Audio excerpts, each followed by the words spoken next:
In the hush before snow, when smoke drifted from the chimneys of a gray-walled keep and the pines beyond the stone seemed to listen, a boy grew into the shape that winter asked of him. He learned the rhythm of leather against practice posts and the weight of a wooden sword canted just so in his palm. He learned how to breathe when the air was a thin, bright thing and how to smile when his breath fogged like a small ghost before his face. He had a mother whose voice could make firelight feel warmer and a father whose silences taught their own lessons. Brothers and sisters, a rough friend who laughed too loud, a solemn boy with watchful eyes who was counted as half a brother.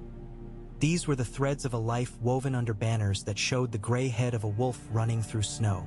The boy's name was Robb, and if there were years when he felt only the warmth of stew in a wooden bowl, the rough laces of his boots, and the steady hand of a father guiding a horse, those years settled inside him like a soft blanket that would later be shaken by a wind that never quite stopped. He learned the smell of the practice yard: trampled straw, hammer-thumped leather, iron filings carried by the wind from the forge. He learned to tip his chin when the master-at-arms corrected his stance and to recover quickly when a wooden blade kissed his ribs. There were mornings when the frost had sketched a delicate script across the rails, and he traced it with a gloved thumb, breaking the letters he did not know how to read. On those mornings his half-brother would grin and thwack him on the shoulder and say nothing at all, because there were things between brothers that did not need words. He learned to listen for the creak of the gate, the clatter of a hoof on stone, the simplest signs that the world outside the walls had moved a finger and that finger would eventually tap at their door. Once the world tapped softly, and he answered it with the bright curiosity of a boy. He went down a snow-tracked path with his father and brothers and found the body of a great gray mother, larger than any dog he'd seen, her breath gone, the cold shattering in the trees at the smallest noise. An antler was wedged in her throat, a shard of bone with a story he would not understand for years. Belly swollen, ribs like pale branches, she lay in dignity and in warning both, and not far from her ribs, small bundles trembled, alive, blind eyes pearled and sealed. The pups were placed in young arms, and the boy who would be Robb carried one that sniffed like a new spark and twitched its ears as though it were hearing a tune from a room the rest of them could not enter. They called him Gray Wind, and in time, when snow fell and when it did not, when drums were far away and muffled like a heartbeat through a pillow, the wolf and his boy would move through crowds like a single thought. There were evenings when great doors swung open and laughter poured through like heat from an oven, when lords who smelled of wet wool and travel stood blinking in the amber wash beneath antlered sconces, when the hall rang with cups and platters and the scrape of chair legs. The boy learned to stand a step behind his father, to observe how a man said yes and how a man said no, and how a man could say both without using either word.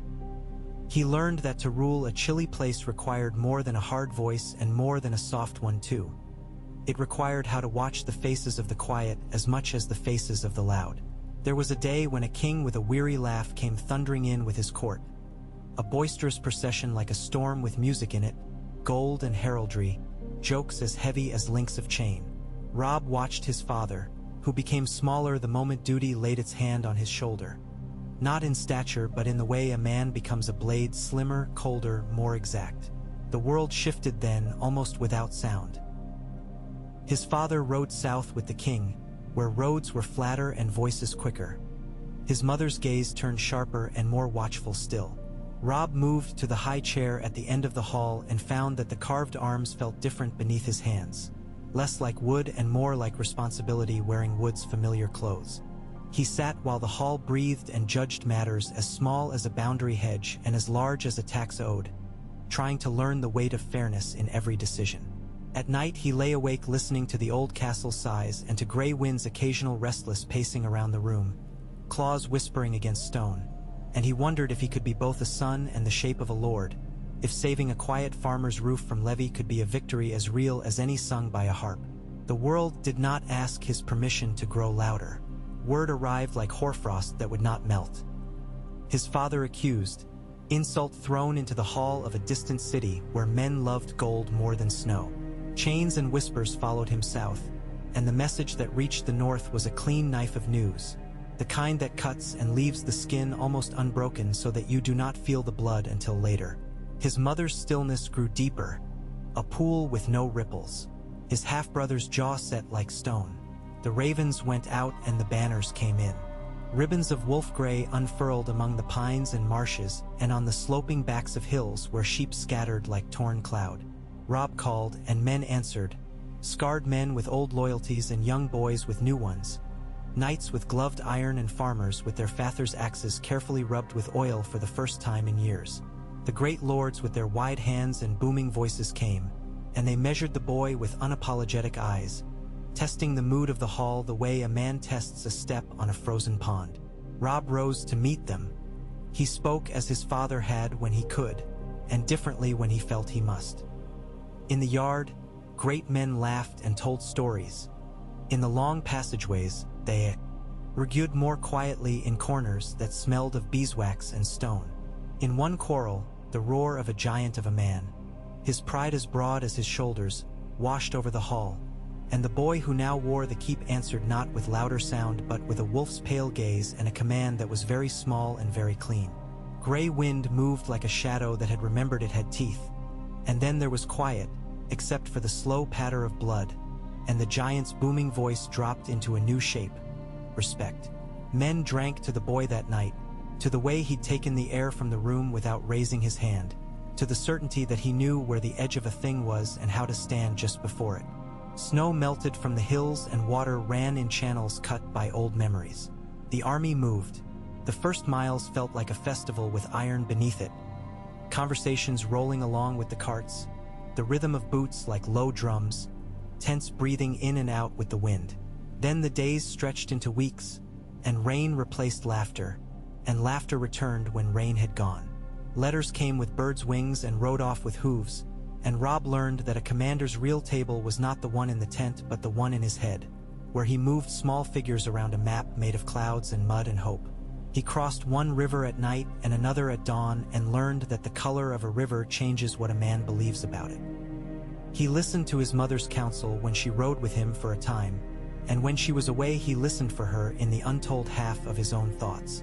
He learned that mercy and mercy's absence both carried a cost that could be counted, if a man dared to count it. A gate stood in his way, 2 towers with a bridge between them, old stone that held more memories than it had kindness. Within those walls lived a lord as lined and narrow as a winter ditch. He would sell the passage across the river for a debt that did not smell of gold. The cost was a promise that the boy lord would join his life with one of the many daughters and granddaughters who wore the bridge's chill in their bones. Robb stood with water moving soundlessly below and gave his word, because words hold up a bridge as surely as stone when enough men are watching from both banks. And onward they went, into the trees where leaves whispered in a language that only archers fully understood. In that dark green the son of the lion came crashing, bright and beautiful as a mistake, and men died around him while the forest took their voices into its bark. Robb's plan was an arrow loosed exactly when he intended, and the lion's son fell into it. The boy whose seat had felt too large now held a prince in chains, and men called him a name like a gust of wind that cleared fog: Young Wolf. The sound of it slid around the campfires, and it made even the older soldiers smile in a way they hadn't for years, showing a few teeth and turning their faces toward the trees as if it were the trees who had given him to them. He was crowned in a hall that smelled of river water and old wood, among men who had knelt for his father and men who had never knelt for anyone since their beards first shadowed their cheeks. They lifted him into a story older than they were. A northern crown hammered into shape long before softer kings were thought of, made of ice and iron and promises. He felt its weight, though it was not yet on his head. The old words they said were not music but something heavier, like listening to rocks slide down into the depths of a cold pool. A boy caught between sizes tilted into a father of men, and if his voice did not change in that moment, the way men listened to it did. He fought then as the summer's end drifted away and autumn's edge sharpened. His armies slipped through the west like a knife beneath skin, unseen until it parted, not from malice but from the necessity that accompanies a crown. He learned how far a man can march before his feet begin to think separately from his head. He learned the price of victory measured not in banners captured or lords humbled, but in the empty spaces beside the fires each night where someone had once laughed. There was a battle in a moonlit wood where dawn arrived late and reluctantly. There was another against tents and fires on a plain while the stars held their breath. The catapults clacked their careful tongues. The ravens flew both ways. The boy and his wolf rode through, the wind combing the wolf's fur backward like a hand smoothing the grain of old oak. Then a raven's shadow fell across him that even the cloudless day could not shake off. Word came from the thickened north, where he had left a keep in the safe company of old stones and familiar voices. The voices were gone. The stones were scorched. A friend-turned face had lifted a banner he should not have lifted, and a boy with salt in his hair had stepped into manhood crookedly, drawn by a father's summons and the ancient hunger of the sea. Winter's house had been taken and then burned by other hands still, its heartwood cracked, its wards blown like ash on the wind.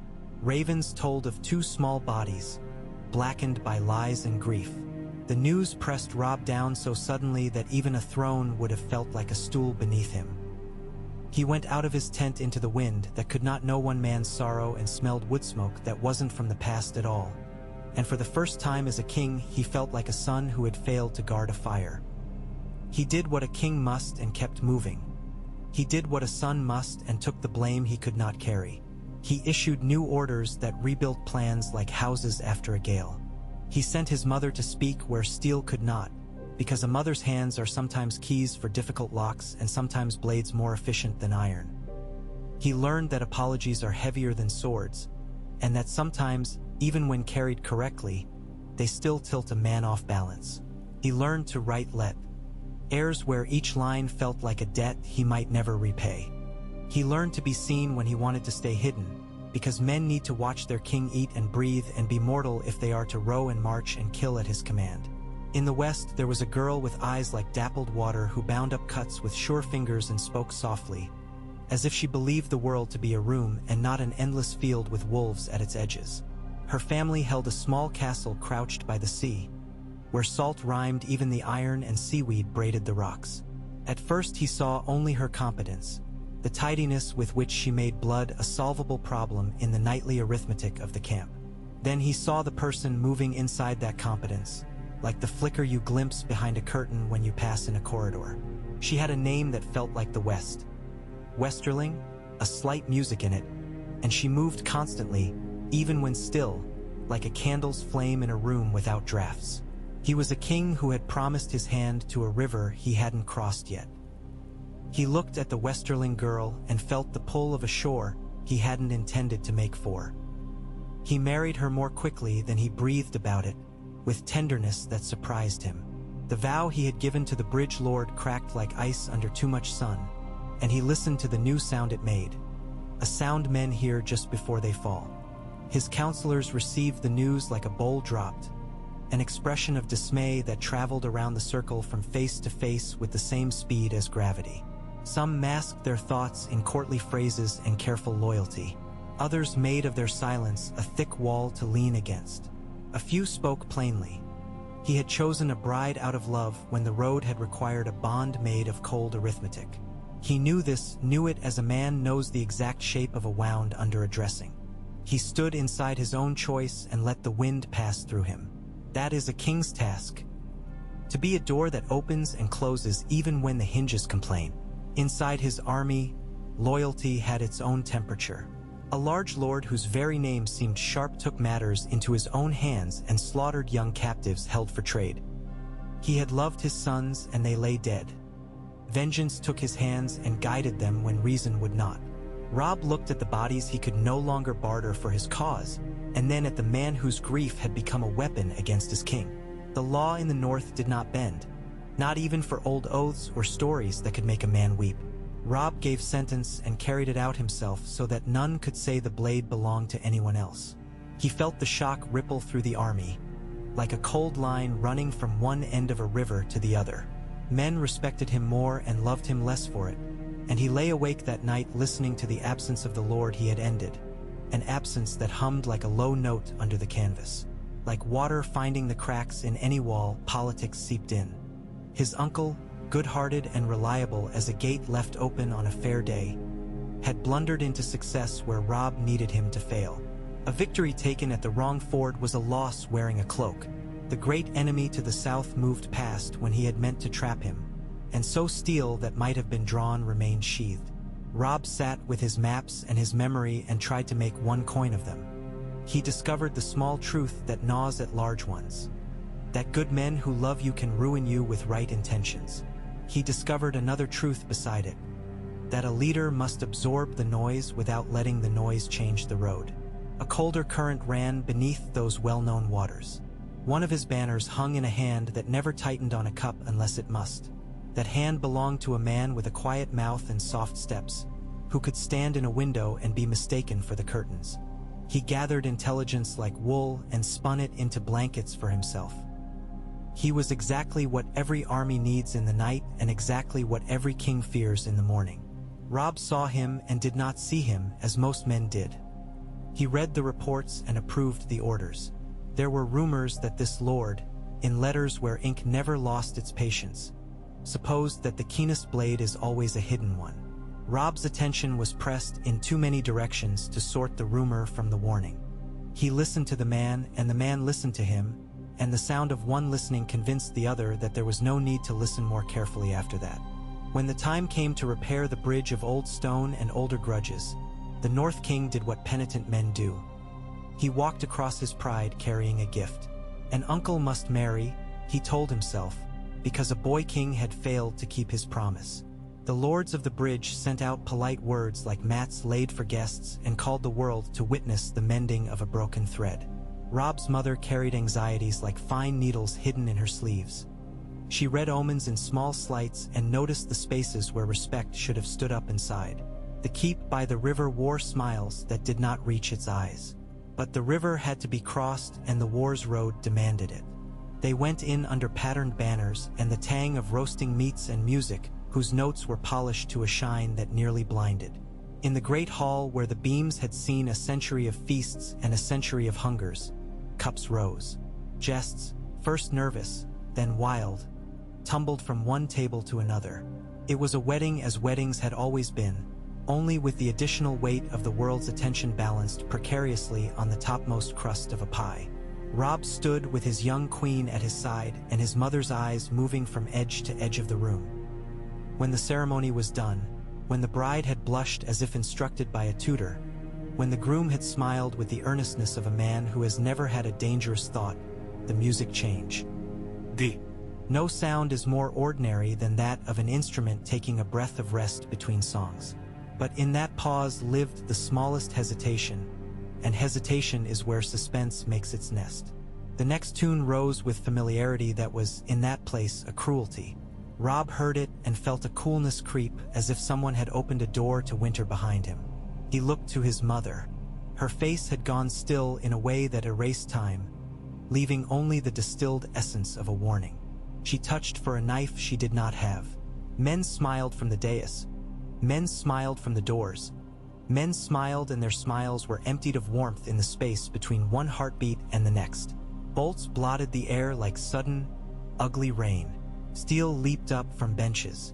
A goblet fell and rolled, leaving a dark mark on the polished wood like a wound that wanted company.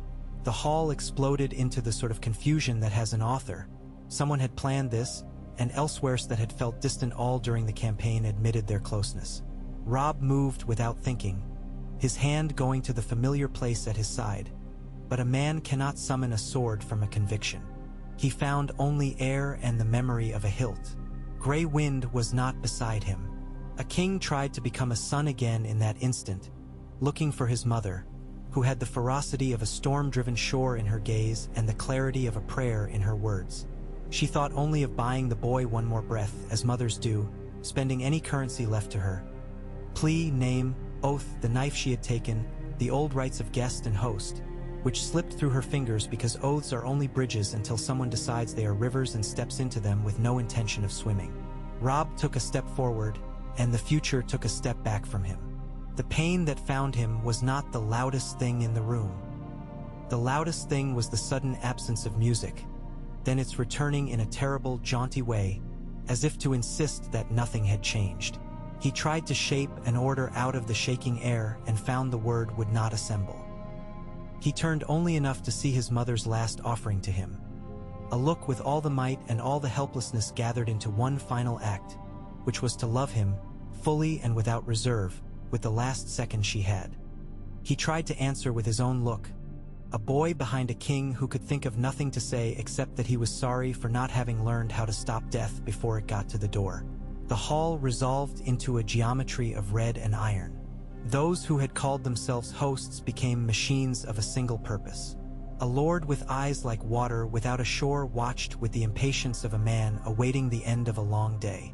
Another lord, the quiet one, had chosen a very public moment to step into the light of his real allegiance, and it was a color that did not suit him, neither in fabric nor in deed, but he wore it anyway because he valued the hearth he had built for himself more than the hall he had warmed for his king. Robb fell in a room he should have left with a smile, and the world rearranged itself accordingly. The candles guttered, as if genuinely distressed by the draft. Outside, down where stables exhale and wagons creak in their sleep, gray wind thundered against doors and men, teeth finding shapes in the dark. The wolf's heart knew the boys and spoke to it in pulses too old to be comprehended by speech. Come, come, come. He did not come. The wolf went where loyalty told him and learned that loyalty is a path that ends often in fire. The night that received him was punctured with arrows whose shafts hummed, and then hummed no more. Word, like water losing its patience with stone, broke everywhere at once. Camps woke to silence that did not make sense. Torches bloomed along walls where none should have been.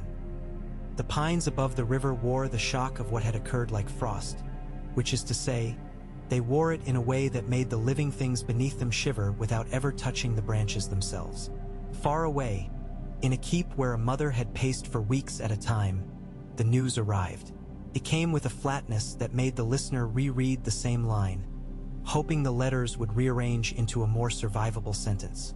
Farther still, other keeps receiving the raven's sober knock changed allegiances or hardened theirs, depending on the state of their own fireplaces and the old scars of their lineages. Afterward, men who had marched with him measured the days by absence. The places where he had stood in the command tent felt strange, as if a warmth had been removed and the canvas sagged because of it. The maps lay unrolled, and the little stones which had meant brigades became meaningless and heavy. An old bear of a lord stared at the ashes of a pipe and said nothing. A young knight who had been too eager learned not to be eager anymore. A man who had waited all his life for a cause recognized that he had held one and that it had slipped from his hands like a fish, leaving only the slime of grief for him to fumble with. The enemy to the south praised cleverness. The river lord who had changed wedding vows for a price decided he had been cheated by time and took his coin in blood.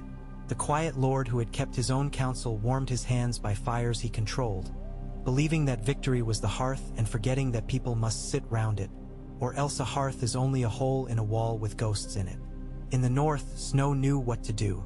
It fell. It covered broken flagstones, blackened beams, and the memories of panic that clung to corners.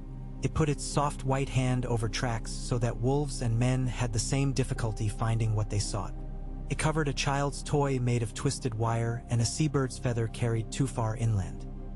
It found the crypts beneath the keep and threaded itself thin as lace into the hairline cracks in statues that had watched too much in Neve. Or blinked. In that deep, stone vault, the dead kept their counsel, as they always had, and if they felt the new weight of a sorrow they had not expected to store, they showed nothing. Robb's story did not end where he ended. Stories are stubborn. They grow even when the gardener has left the gate open and gone. Men spoke his name in taverns where they lowered their voices for fear of listeners who might use a name as a lever. Women sang lullabies where a king was a boy who got lost in the snow and then found his way home with the help of a gray wolf who could talk in a language of warmth and breath and heartbeat. Old soldiers who had marched behind other banners in other years shook their heads at the memory of a boy who had moved them, who had turned them back into the eager versions of themselves that they had thought were gone with the joints of their youth. Even his enemies turned his name in their mouths, cutting their tongues on the good parts of it before spitting the rest into the fire. Some said he lost because he was too young, which is another way of saying the world prefers its kings to be old whenever they are wrong. Some said he lost because of love, and they said it as if love were not the only thing that makes any of it matter.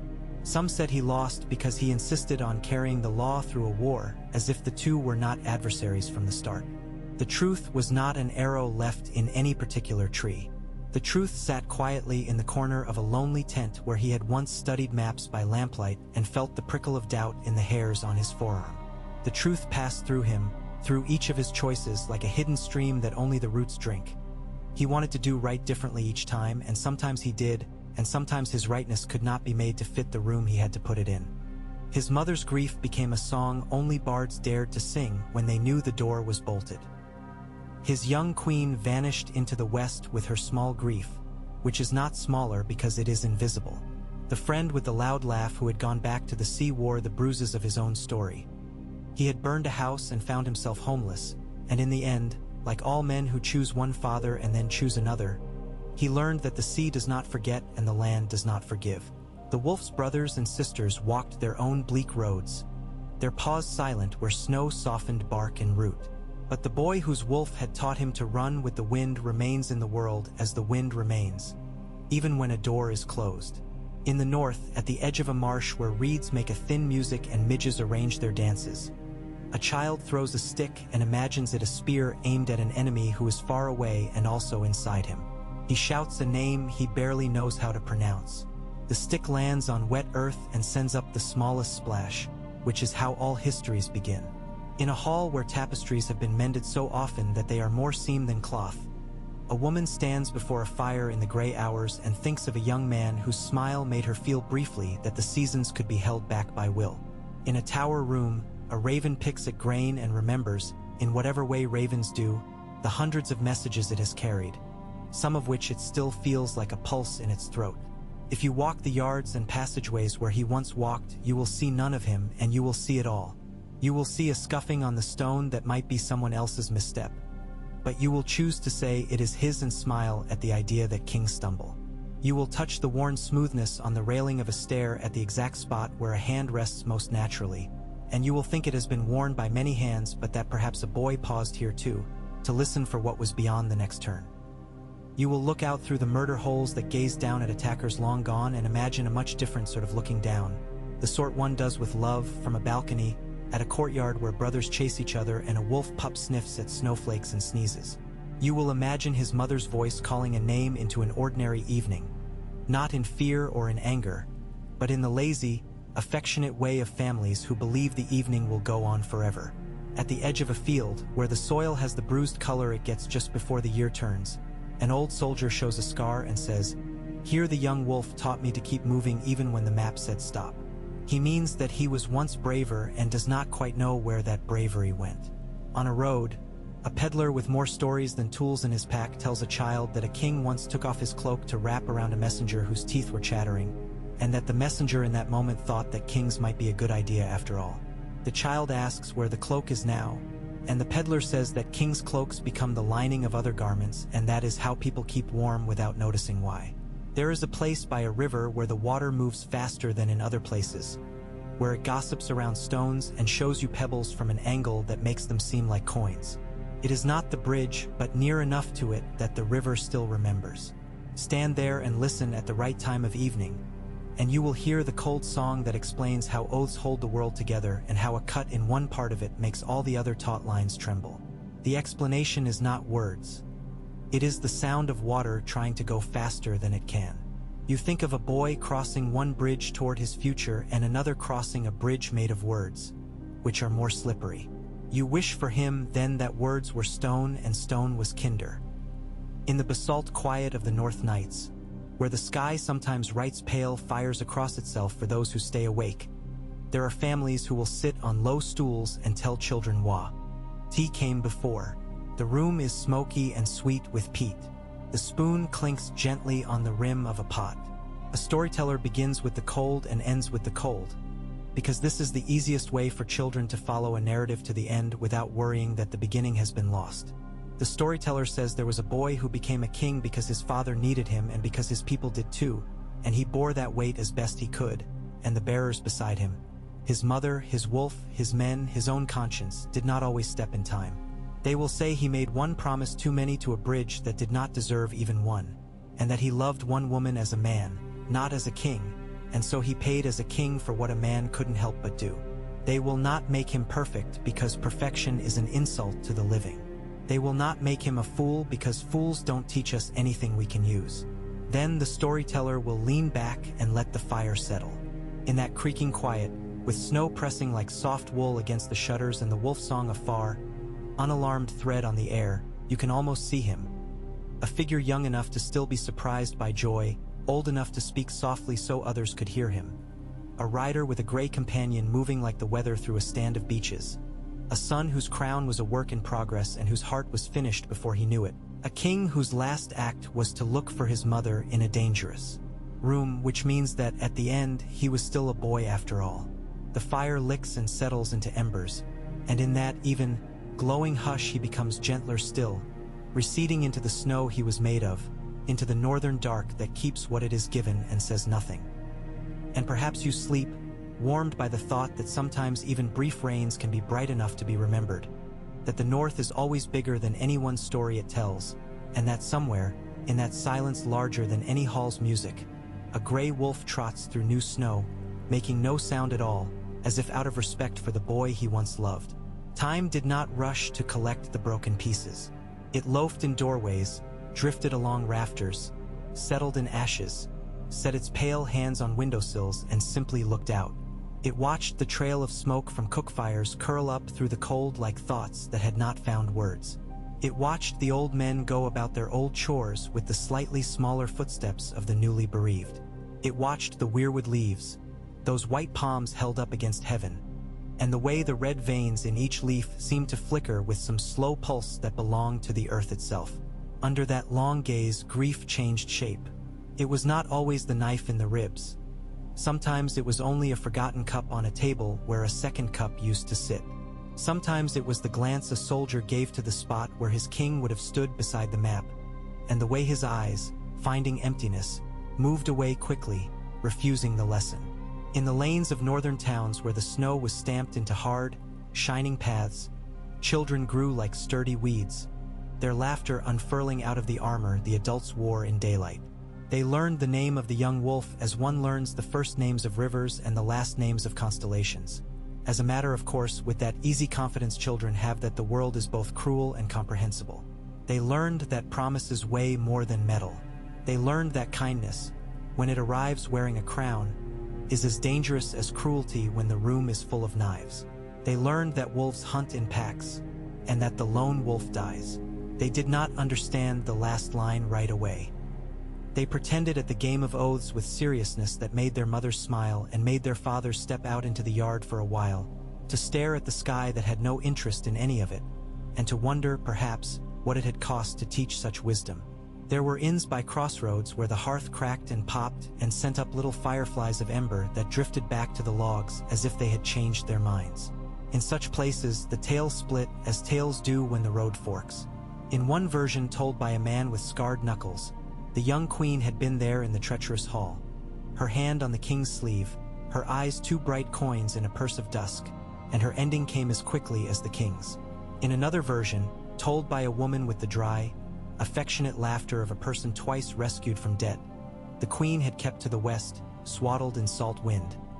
She had not seen the crossbows lifted but had felt them lift, somehow, because a tether had existed between two hearts and the tether had plucked like a string when cut. The innkeeper, polishing a cup that would always need one more rub, shrugged and let both versions live in the rafters. Truth is a house with many rooms. Sorrow can sleep in any of them. The bridge-lord's towers continued to throw neat shadows on the water, as if architecture could absolve itself of the men who lived inside it.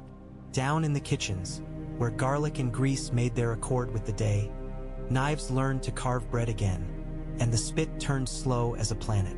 But upstairs, where beams remembered vows snapped like old thread, a different turning began. A stranger came to the hall as strangers have always come, wrapped in roads and dust, with the look of someone who has been so many people that being one more will not be the end of her. She served and smiled and poured and waited, and the old lord, who had confused cunning with immortality, never learned her name. He learned a lesson instead, that a hall's corners hold onto insult and that a song can come back wearing new words, soft ones, whispered, personal as a blade's little sigh. When at last the Lord understood that his table had been reset for the guest he had murdered, it was not fury that took him but an old thing, recognition, and even that was brief. The river took the news away as it takes everything, hugging the banks without comment, murmuring to itself the way an old man mutters on a bench. Northward, through tracts of silent, antlered forest where the snow came down in flowery sheets and turned every branch into a hymn, a different house changed hands. The quiet lord, all soft-voiced counsel and winter-gray eyes, had bought a throne with betrayal and found that such thrones wobble. His bastard, bred like a knife for cutting, turned the blade at last. Hounds sang where people should have, and the audience was short. The banners of flayed men shivered, then drooped, then folded and were put away. In a courtyard scorched into a memory of itself, a woman with hair like autumn leaves and a face pale as frost stood and lifted a wolf upon the wind again. The crowd answered her with sound that felt more like an oath than a cheer, a low promise to behave like a pack once more. That night she walked where boys had once played and leaned her hand against stone that had kept names longer than paper does. In the crypt, where old kings slept with their swords, she looked into the weathered faces and spoke the names of her dead softly, sustaining them for a few more heartbeats with the warmth of her breath. When she said her brother's name, it left her mouth like a ghost that meant no harm. On the other side of the world's back, a brother made of snow and stubbornness took the long road south, having seen what the end of things looks like. It had no crown in it, only dark and the press of cold and a question no one could answer. He had died and risen into duty. He was brittle with it. Men and women set him on a chair because he had never wanted one, which is the way of such chairs. They prefer reluctant sitters. He tried wearing power as one wears a shirt that belongs to someone kinder. In time, he did what the good do. He gave the shirt away when another needed it more.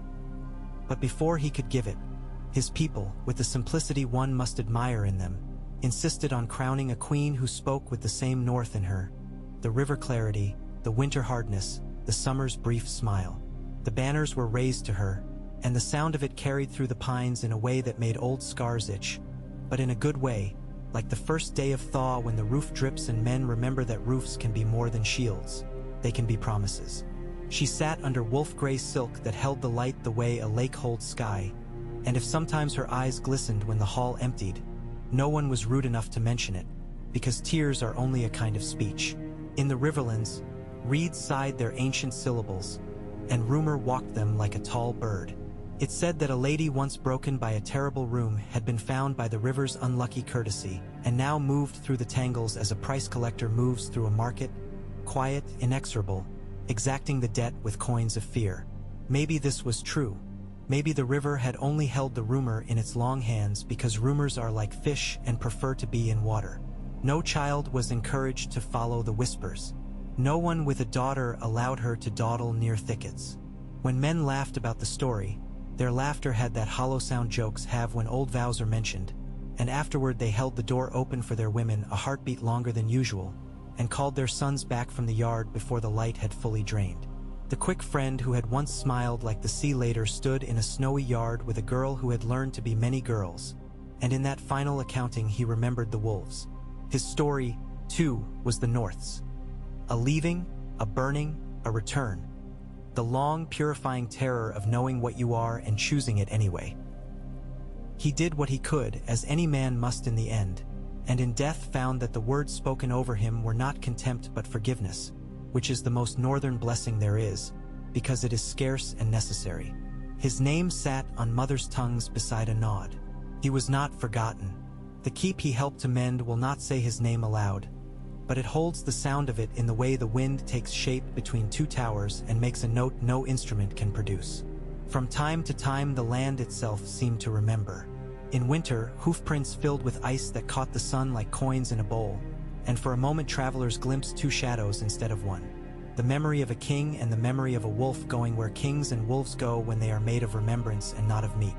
In spring, when the ground went soft and stank of life, a small white flower with a blush at its center pushed its head up beside a flat stone near a ruined watchtower.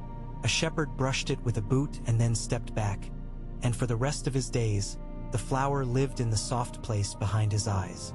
In summer, a storm came over the hills with the irritated sigh of a mother who has discovered someone's forgotten their cloak in the lane, and for half an hour thunder rolled like siege, but no one shut the shutters. In autumn, geese argued in chevrons, and old veterans, looking up, found themselves smiling without meaning to, because the noise of large, determined creatures going where they must go is always a comfort. Down along the coast where the westerlings have their pale walls and their stubborn gardens that scrape salt off their leaves before breakfast, a woman sometimes sat by a window with a gray shawl around her shoulders and a hand on her belly for reasons known only to her. The sea rang its iron bell over and over. Her mother counted the spoons twice a day, the way you do when the world has refused to keep count of what matters. A brother preferred the fencing room to the chapel, which is a kind of prayer, thrust and parry, breath and balance. The girl, no longer a girl, really learned to move through her house like some one told not to wake an infant. In time she ceased to glance over her shoulder when she passed a mirror, which is its own sort of victory. She lit a candle on certain nights. She did not always know why those nights and not others. Perhaps the sea decided. Perhaps she listened until the wind changed and said to itself, now. Around the great lake in the heart of the north where fog makes islands of anything proud, fishermen sat in their low boats and told each other, between the business of nets and hooks, about a stag that had once knelt upon a winter road with the noblest stupid patience and let the world spirit. The children in the bows listened and tried to imagine an animal that would carry a crown and an accident in the same head. When the sun finally pushed open the morning and scuffed its foot on the horizon as if embarrassed to be late, the fishermen hauled their catch, and in among the tangle of bright fish there was once a small wolf skull, cleaned by long time in water, packed by weeds like offerings. One man tucked it into his vest and never told anyone. He did not keep it for the story.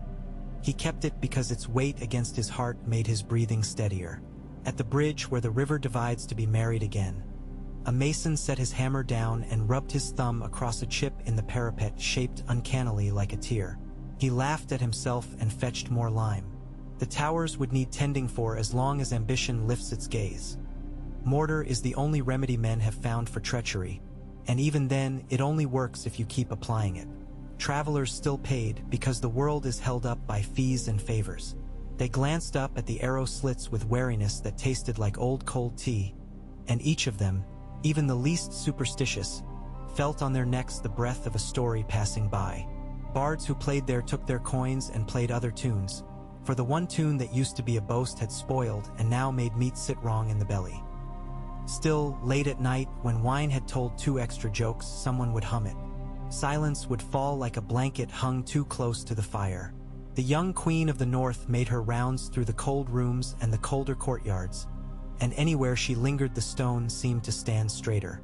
She listened the way a winter field listens to a boot, with attention, without alarm. In council she developed the art of saying yes by saying nothing and the art of saying no by adding a detail only a bored person would have remembered. She wore a dress like a blade and a voice like the inside of a glove. She walked the battlements at dusk, the sky a bruised peach, and when the geese angled south she did not ask them to stay. People who had given their hearts once to a brother gave them again in a shape the brother would have recognized and approved. And in the great hall, beneath banners mended so often that the stitches had become part of the design, the oaths of fealty that unspooled were careful and not theatrical, which is the nicest thing one can say about oaths. The half-brother watched from a distance that sometimes shrank to a whisper and sometimes stretched to a march. He had learned that the world can hinge on a kind word to the wrong person, and that the right person will sometimes be unmoved by a kingdom. He had also learned to love without hoping to bring anyone back from the dead with it, which is how the strong love. When he visited, he looked at the heart tree the way one looks at an old, complicated friend whose insults are always oddly apartment. He asked for advice out loud, unashamed, as a son would, because that is the shape of prayer that suits those who have seen the end and lived anyway.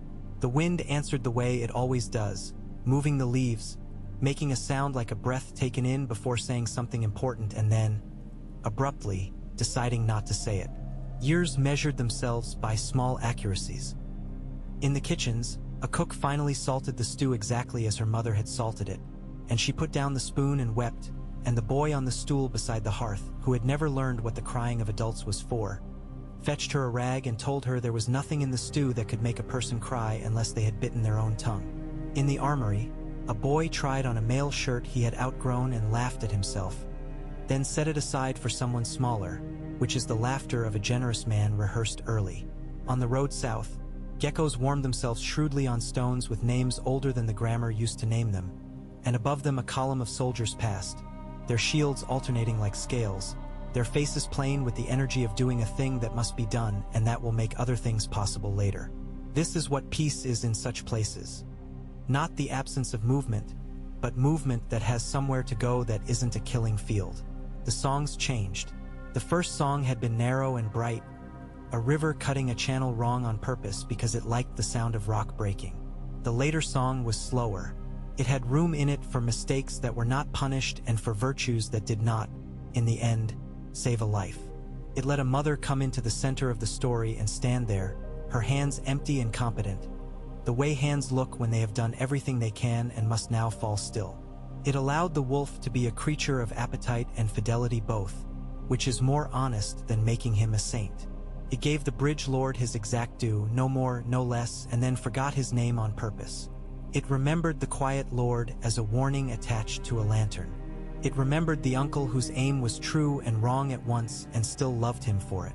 It sang of a boy who became serious too young and of a crown that felt, even at its best, like a borrowed helmet, necessary, ill-fitting, mortal. If sometimes a raven lands on the lintel of a northern door and tilts its head. Just so, and if the woman opening that door hears, inside the crack of ice on the water barrel, a voice that says you did as well as anyone could have, she will not tell this afterward. Some comforts must be consumed at once.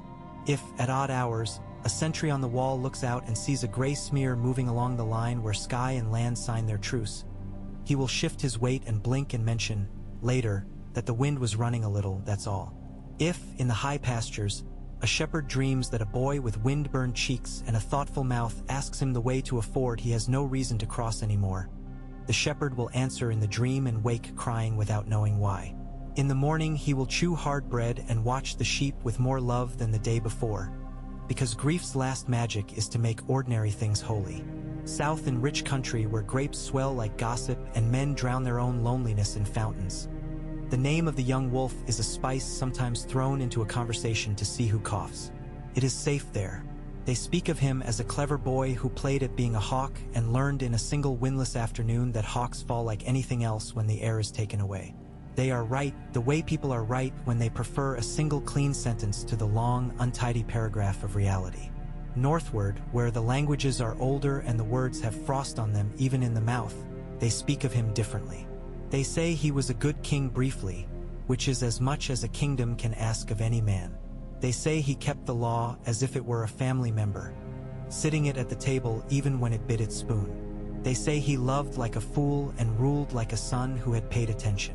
They say the old gods recognized him as their own, which is why they called him home early.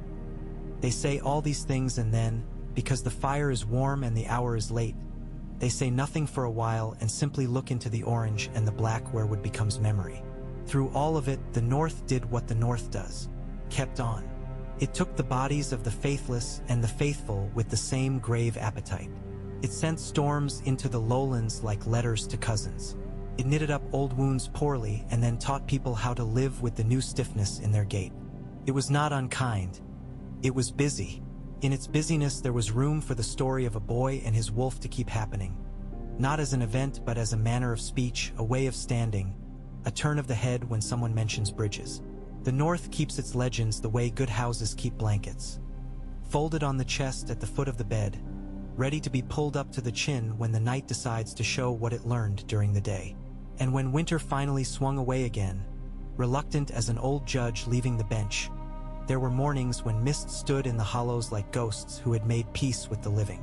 On such mornings the grass was crisp, and stepping on it felt like stepping on the soft bones of a small story, one that had died in the night but had been well told while it was alive.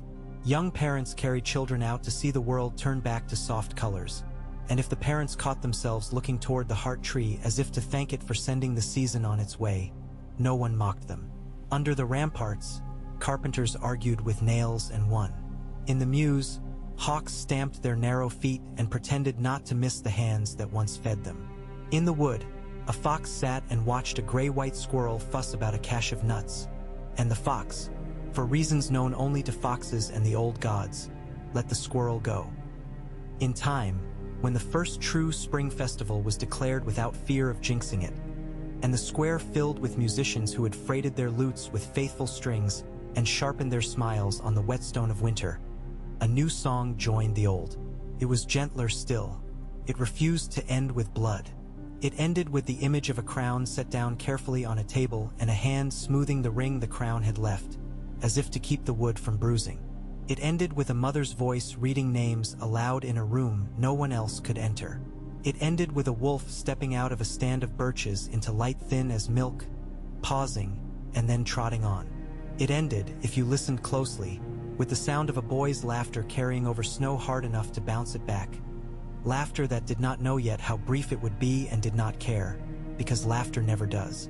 One evening, late enough that the stars had stopped shivering and settled into their long, patient gazes, a traveler bound from frost to fog, from pine to willow, stopped at a ridge where the world lay below like a great, drowsing animal. He took a last bite of hard cheese, a last swallow of water with the flavor of iron in it, and then he closed his eyes. Behind his lids rose the picture he had carried for years. The boy on a horse, a wolf at his knee, the look not of someone who has no fear but of someone who has decided to walk beside fear as if it were an old acquaintance. The traveler smiled to himself, and in the smile there was no bitterness, only the easy acceptance that comes when a story has been told so often that it has worn smooth. He stood, rolling his shoulders, and went down toward the lights, and the wind, doing what wind always does with a good story, lifted a few phrases and sailed them forward for someone else to hear and to keep. So the tale runs on, past the places marked on maps and into kitchens and porches and the undersides of eaves where swallows build and rebuild their trust in summer. It runs over bridges that hold and bridges that do not, through halls that honor their bread and salt and those that stain their tables with meanings no scrubbing can remove. It runs under banners patched by precise hands and into eyes that have seen too much and still widen for a kindness. It slows at the margin of a forest to smell snow on the way and to admire the stubborn green of moss on a north-facing stone. It pauses beside graves that do not advertise themselves and learns, again, the North's gentle insistence that the proper use of a story is not to repeat it exact but to let it live in the mouth that speaks it, to let it soften or sharpen as the moment requires, to let it comfort without lying. And in the deep rooms below the keep, where lantern light moves like small fish in a dark river and the air is old, the statues of kings and queens keep their stone vigil.